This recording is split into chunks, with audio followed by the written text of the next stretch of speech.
Breaking news చూస్తున్నాం. మూడో రోజు ఢిల్లీలో సీఎం రేవంత్ రెడ్డి పర్యటిస్తున్నారు. నిన్న హస్తనకు డిప్యూటీ సీఎం బట్టి మంత్రి ఉత్తమ్ కుమార్ ప్రయాణమయ్యారు. ఇక మంత్రుల శాఖల కేటాయింపుపై కసరత్తు చేరున్నారు. ఖాళీగా ఉన్న కీలక శాఖలపై సమాలోచనలు చేరున్నారు. నేడు శాఖల కేటాయింపు పూర్తయ్యే అవకాశం ఉంది. పీసీసీ వర్కింగ్ ప్రెసిడెంట్ భర్తీపై చర్చించే ఛాన్స్ ఉంది.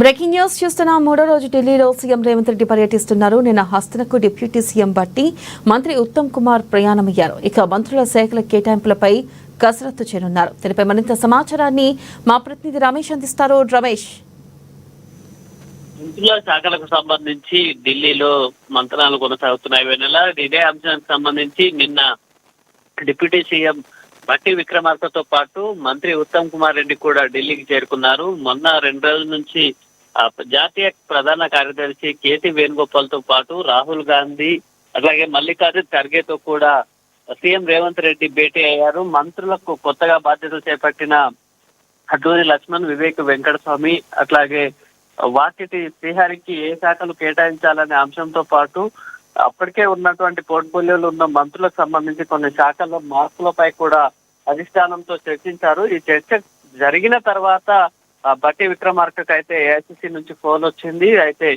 ఉన్నపలంగా ఆయనను ఢిల్లీకి రావాలని కోరారు. దీంతో ఆసక్తిగా మారింది. అప్పటికే ఉన్న మంత్రులకు సంబంధించి ఏ పోర్ట్ఫోలియోలు మారుతున్నాయనేది కూడా ఆసక్తిగా మారింది. అయితే ఈ రోజు కూడా అదే అంశంపై వీళ్ళు ముగ్గురు కలిసి CM Revanth Reddy, deputy CM బట్టి విక్రమార్క అట్లాగే మంత్రి ఉత్తమ్ కుమార్ రెడ్డి ముగ్గురు కలిసి ఏఐసీసీ అధిష్టానంతో మాట్లాడి ఒక తుది చర్యకైతే వచ్చేటువంటి అవకాశం ఉంది. ఈ రోజు శాఖల కేటాయింపు పూర్తి కావడంతో పాటు ఏదైనా పోర్ట్ఫోలియోలో మార్పులు ఉంటే కూడా అది కూడా ఒక క్లారిటీ వచ్చేటువంటి అవకాశం ఉంది. వెన్నెల దీంతో పాటు పార్టీకి సంబంధించి పీసీసీ ప్రెసిడెంట్లను 4 నియమించాలనేది కూడా ఒక ఆలోచనగా ఉంది.